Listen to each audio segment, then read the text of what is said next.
tumatayo yung balahibo ko. Thanks to God. Kung alam nyo lang, yung iyak ng lola, yung hirap na nararamdaman ko nung nakita ko nung first time na mamit namin si Hazel. Kumusta ka na? Very good. Thanks to God for the first time. Oh, amen. No, hindi ako makapaniwala talaga. Narinig na natin yung boses niya. Mula nung nakilala kita, ngayon ko lang narinig yung boses mo. Thanks to God talaga. God is good, no? Kinikilabutan ako, anak. Nandito na si Daddy Frankie Hazel. Ba't ka umiiyak? Kawawa naman yung bata. Laban lang, di ka pababayaan ni God, ha?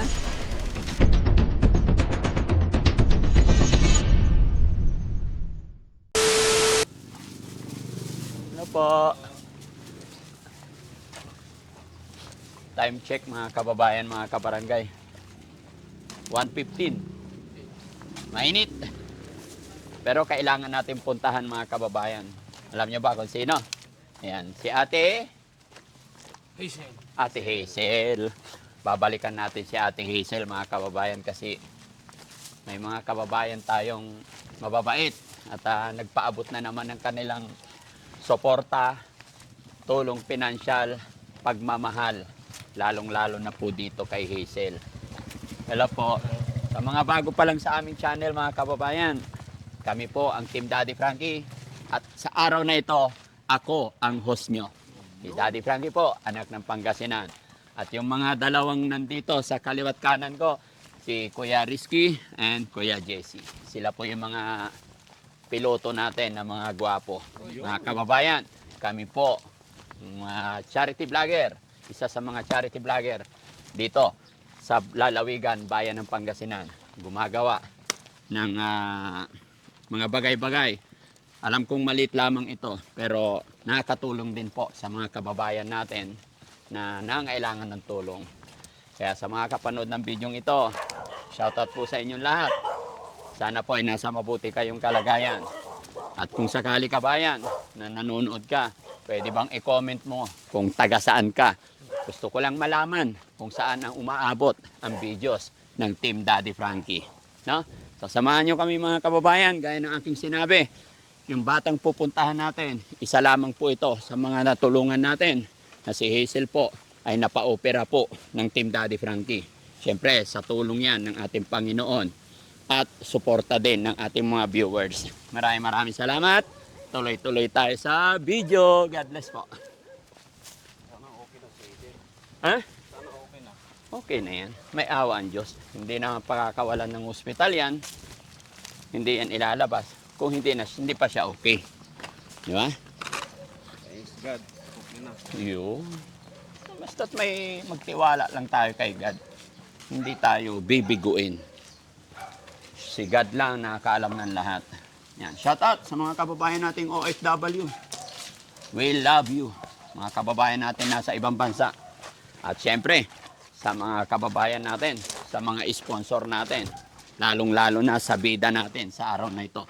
Maya-maya lamang malalaman nyo kung sino kaya ang mga bida natin sa araw na ito. Sana nandito sila, no? Ayo. Ayo! Tao po! Ayan. Magandang hapon. Magandang hapon din po. Kumusta po kayo dito, Nay? Okay naman po. Andito na naman kami. Ako, Kumusta po? okay naman po. Si Hazel, kumusta po? Okay na po. Anong ginagawa ni Hazel? Dito po sa sa loob. Nakangiti si nanay, parang masaya. Ha? Pwede, ayun si Hazel, pwede makausap? Opo. Kumusta siya? Hindi ka dito, sir. Hi Hazel. Ay, ba't tumaba ka na? No, very good. Alika. Okay lang ba? Huwag ka magpaaraw. Ay, ito, dito tayo pwede. Ganyan pala yung itsura ng ano. Yan yung inoperahan. Upo ka na, upo ka po. Nung nakabalot pa yung mukha niya, yung payat. Buti natanggal na yung hose sa ilong niya. Opo, nung nakaraan na Lunes po. Nakaraang Lunes, nakapagsalita na po ba siya? Opo, pag ginaganyan niya po. Kumusta ka na? Okay na po. Very good. Thanks to God for the first time. Mula nung nakilala kita, ngayon ko lang narinig yung boses mo. Thanks to God talaga. God is good, no? Kinikilabutan ako, anak. Walang imposible talaga kay God. Mga kababayan, mga kabarangay, magandang hapon muli sa inyong lahat. Tumatayo yung balahibo ko. Thanks to God. Kung alam nyo lang, yung iyak ng lola, yung hirap na nararamdaman ko nung nakita ko nung first time na mamit namin si Hazel. Sobrang payat. Masasabi kong napakahirap at dumaan talaga siya sa butas ng karayom. Pero dahil sa pagsisikap ng lola, ng mga pamilya, oh, amen. No, hindi ako makapaniwala talaga. Narinig na natin yung boses niya. No? Yaman din lang na narinig na yung boses ni Hazel. Hazel, idikit ko lang tong mic. Okay lang? Very good. Huwag ka matakot sa amin, ha? Kilala mo naman si Daddy Frankie. Ayan. Okay? Upo ako. Bakit mataba dito? Yan po yung tinanggalan po, Daddy Frankie. Yung tinanggalan ng panga. Oh, tinanggal yung panga niya. Opo. Bakit naapektuhan na ba yung panga? Opo, kasi doon nanggaling po yung bukol, Daddy Frankie. So yung buto dito, yun ang tinanggal. Yung tinubuan ng bukol. Opo. So sa ngayon, walang panga yan. Wala po. Paano siya makanguya? Yung dito sa kabila po, Daddy Sa Frankie, kabila. mayroon. So itong tinanggalan ng panga, walang pwersa. Wala po. Bakit tumaba siya dito? Tinapalan ng ibang laman? Hindi naman. Hindi naman po. Ano sabi ng doktor? Magbabak to normal yan. Delete yan. Opo, pagka nalagyan po daw ng Daddy Frankie, bakal. Nalagyan ng bakal, babalik sa dati. Okay. Kumusta si Hazel? Okay lang po. Okay ka lang. Kumusta ang pakiramdam mo ngayon? Okay lang po. Okay naman. Nakakakain ka na. Very good.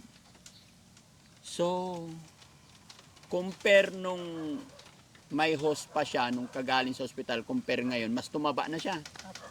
Oo. Nakakakain na siya ng maayos. Kain siya ng kain po, Daddy Frankie. Oo, kailangan yun, Nay. Pag gutom, sige na naman. Opo, Kaya yan ang sabi ng doktor. opo. Dapat lang po. Pagkainin ng pagkainin pag kaya dyan niya. Kasi pag mararamdaman niya pag hindi niya kaya ng kumain. Opo. Wala na ang problema dito sa tiyan eh. Wala naman. Ito lang ang problema eh. Pinapagaling na lang. Opo.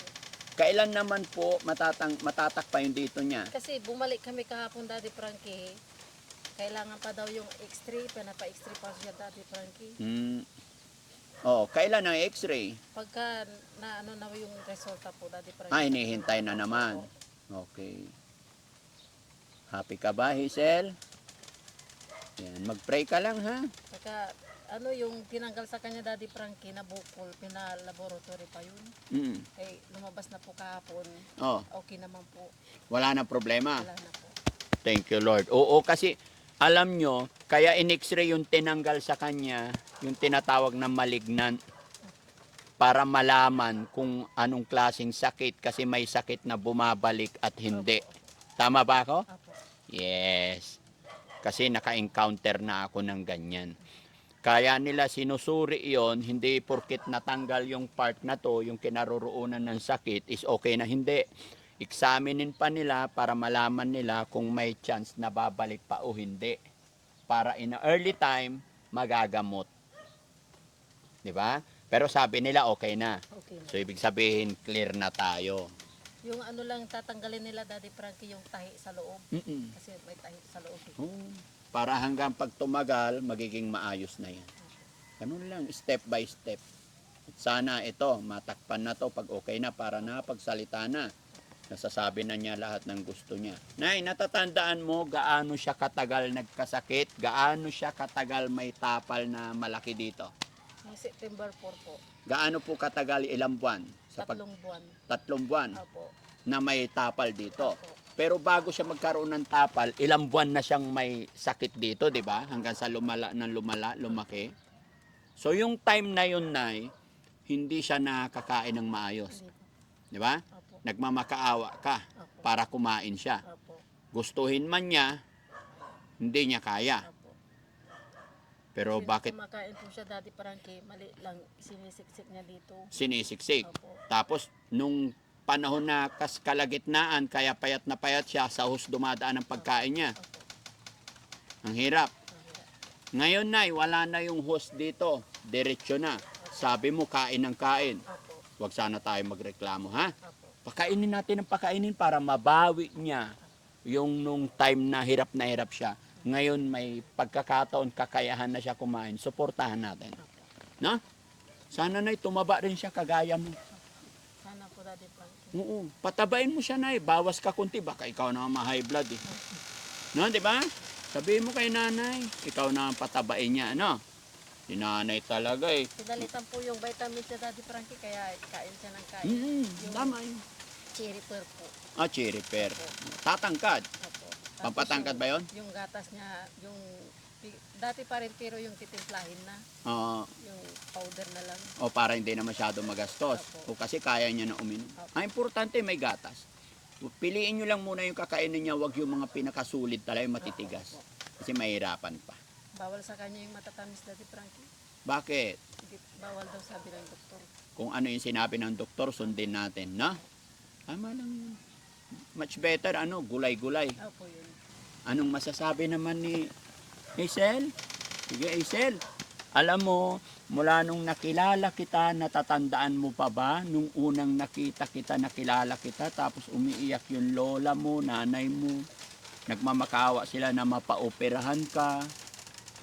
Ngayon, nung in-upload ko, maraming naawa sa iyo mga kababayan natin, kaya nakapagbigay kami ng tulong sa iyo through GCash. Natatandaan mo yon? Alam ko, napapanood mo naman, naririnig mo naman.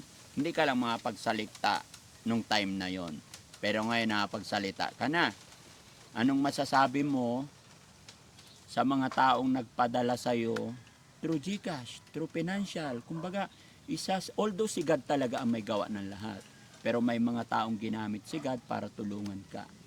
Gusto kong marinig din ng mga viewers natin yung boses mo manggagaling sa iyo mismo. Pwede ba naming marinig? Kung ano yung nararamdaman ni Hazel, kung ano masasabi ni Hazel sa mga taong tumulong sa'yo. Sige. Maraming salamat sa tumulong sa akin. Kasi po, naopera na po ako. Maraming salamat sa inyo. Bale, ano? Pag magaling na talaga yung liig niya, mga kababayan, pag natakpan na, kasi talagang butas pa yan, mga kababayan. Diyan ka pa humihinga. Opo. Diyan siya hihinga. Opo. So pag hindi mo takpan yan, walang sounds dito. Kahit nung tinatakpan namin yan, kasi mayroon pang maliit na hose na nilalagay namin dyan, Daddy Frankie, pag tinatakpan namin yan, nilalagay namin ng tape, pag kaya niya. Minsan nung galing kayo dito, nagtrabaho ako nung umaga, tinakpan ko yun. At yung kakambal lang ay yung kapatid niya nandito. Mama, si ate naninigas. Sabi niya gano'n, tinawagan ako sa cellphone. Bakit? Tanggalin mo yung nasa liig niya. Sabi niya, hindi ko kaya, mama. Kaya bumalik ako dito sa bahay. Kaya tinanggal ko yun. Hindi pa niya kaya. Talagang kailangan dyan pa rin siya. Pero ano sabi ng doktor about dyan? Baka kapag pa daw siya, Daddy Frankie, pagka makikahinga na sa ilong. Eh, kunti naman pag tinagpan niya, kunti na maluwa na Konti. So may kulang pa. Sige. Basta wag lang mawala ng pag-asa, ha? Lagi kang nagpipray. May dala pala akong saging. Yan. Nay, ano ba yung mga nire-ready mong pagkain niya, Nay, sa umaga? Pagka yung gustong-gusto niya yung Daddy Frankie, sopas. Sopas. Kasi malambot. Opo. Sopas, lugaw. Opo, yun.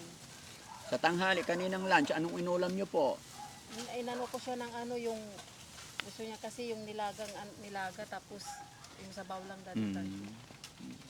Ang ganda ni Hazel, no? Ingatan mo sarili mo, ha? Basta magdasal ka lang para makapag-aral ka na.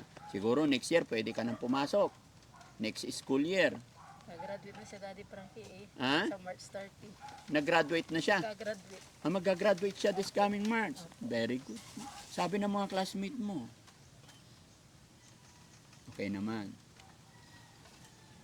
Ba't umiiyak si nanay? Wala lang, Daddy Frankie. Akala niya, Daddy Frankie, hindi niya sa babalikan. Ha? Nahanap kayo eh. Akala niya hindi ko nababalikan. Mama, hindi na ata babalik ni Daddy Frankie dito sa niya. Bakit na? Gusto ko sana magpasalamat sa kanya kasi kung hindi dahil sa kanya, hindi ako mauupiran sa niya. Nandito na si Daddy Frankie, Hazel. Ba't ka umiiyak? Wawa naman yung bata. Laban lang, di ka pababayaan ni God, ha? Tapos yung time na birthday niya, kasi nung birthday niya, February 3, kala niya makakapunta kayo. Ay, oo, sayang. Nagpahanda siya ng ano, kahit konting pansit na nagpagiti lang. Ka na umiyak? Ha? Ano mo nga? Sipin mo, gumaling ka na, ha? Pasensya ka na kung hindi ako nakabalik agad-agad nung birthday mo, kasi marami talaga kaming iniikutan. Pero huwag kang mag-alala, hindi man ako nakarating sa araw ng birthday mo, hindi ka naman nawawala sa puso ng Team Daddy Frankie. Iniisip pa rin namin yung kalagayan mo. Kalusugan mo kasi, yung makatulong kami sa'yo, yun ang importante. Kasi yung birthday, taon-taon meron yan. Pwede pa naman natin gawin sunod na mga araw, taon. Anytime pwede tayong magluto ng pansit pag magaling ka na talaga. Pero ngayon, focus tayo sa pambili mo ng gamot para makapamuhay ka ng normal. Na? Kumusta naman ang lola mo? Nasaan? Wala siya. Nagtitinda po siya. Nagtitinda. Anong paninda ni lola? Yung maha, saka yung empanada. Saan siya nagtitinda? Yung saan-saan po. Nag-iikot. Opo. Saan galing yung paninda ni lola? Nakikitinda lang din po. Ay, angkat din. Opo. Galing. Bait ni lola. Tatay mo nasaan? Nandiyan sa loob. Opo, kararating lang galing bukid din. Nagtatrabaho din. Opo. Tama yun. Tulong-tulong. Opo. Tapos ito, nakikilaba ko pag natuyo na yan, yung iba kukunin na nila. Nakikipaglabada ka rin. Kahit mahirap, Opo. importante, walang sakit, naka-recover, no? Opo. Mahirap naman yung sagana, tapos may nawawala sa pamilya. Mas pangit po yun. Happy? Pahiram yung libro natin. Yung mahiwagan libro. Ayan. Okay, isa sa rason kung bakit nandito ang Team Daddy Frankie Hazel. Ayan. Kaya nang aking sinabi, hindi ka pababayaan ng Panginoon. Ano tanuhan mangyari hanggat nagtitiwala tayo kay God. Hanggat tayo ay naniniwala, lumalapit. Hindi tayo pababayaan. Gagawa siya ng mga tao. Gagawa siya ng mga instrumento para matulungan ka. Pero isa lang masasabi ko, lahat yan, plano ni God. Diba? Okay. So, may nagpadala pa rin sa'yo through GCash from Jassy Joy.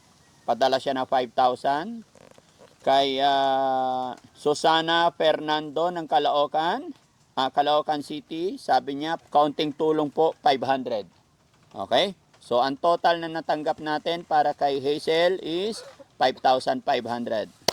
Ma'am Jassy Joy, muli po ako'y magpapasalamat ng lubos mula po kay Daddy Frankie, 10 ng aking kasamahan.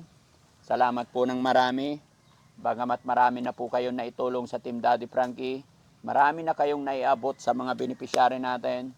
Paulit-ulit po pa rin na nandyan kayo nagme-message sa Team Daddy Frankie. At eto na naman, napakalaking bagay. Ang perang pinadala nyong 5,000. Kaya mabuhay ka po, Ma'am Jassy Joy.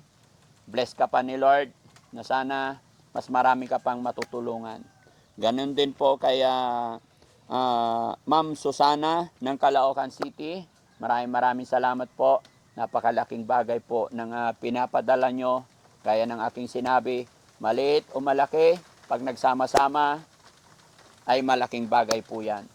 Dahil laging sinasabi ni Daddy Frankie, pagdating sa pagmamahal, pagtulong, hindi po nakikita sa laki o halaga. Ang mahalaga po ay pagmamahal. Sweet little things, ika nga. Diba? Kaya sa lahat po ng nagpadala sa mga bida natin sa araw na to, magmula rito kay Ma'am Jassy Joy, saludo po sa inyo. Kay Susana Fernando ng Caloocan City, mabuhay po kayong lahat. Okay? Hazel, May pera ka na naman. Kumusta na yung mga binilin damit mo? Okay naman, nagagamit mo. Gusto ko pagdating ko dito, maayos ka lagi. Nay, alam mo po Nay, para mas mabilis din gumaling, makarecover, panatilihin din natin yung kalinisan araw-araw. Nakakaligo naman siya araw-araw. Opo. Hindi naman nabawal yun, ha? Hindi naman po.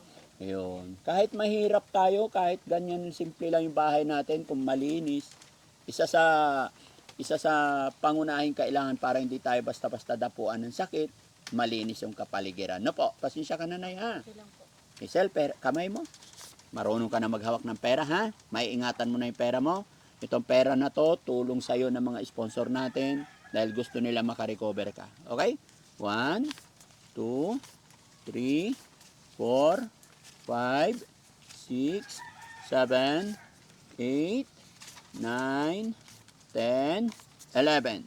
Total of 5,500. Thank you, Lord. Anong masasabi ni Hazel? Salamat po sa tulong niyo sa akin. Kay Ma'am Jassy Joy. Kay Ma'am Jason. Okay. Tsaka kay Susana Fernando. At Yeah. sasasabi ko kay Fernando. Yun. Hindi, unawain na natin. Ako na yung humingi ng dispensa mga kababayan. Nahirapan pa magsalita yung bata. Pero narinig na natin yung boses niya. Gaya ng sinabi ko, talagang tumatayo yung balahibo ko. Alam nyo mga kababayan, nung unang makita ko to, sabi ng mga tao dyan sa labas, talagang ipinagpipray na lang daw nila. Pero may kasabihan nga na habang may buhay, may pag-asa. At lalong-lalong walang imposible kay God. Eto na po.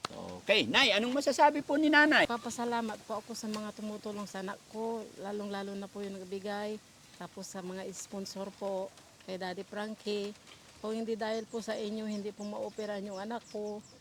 Ngayon, tapos na siya, makakasama na namin siya habang buhay. Kaya maraming salamat po sa inyo. Kung hindi dahil po sa inyo, hindi ko alam kung mabubuhay pa yung anak ko. Kaya salamat po sa inyo lahat. Yung nabigay.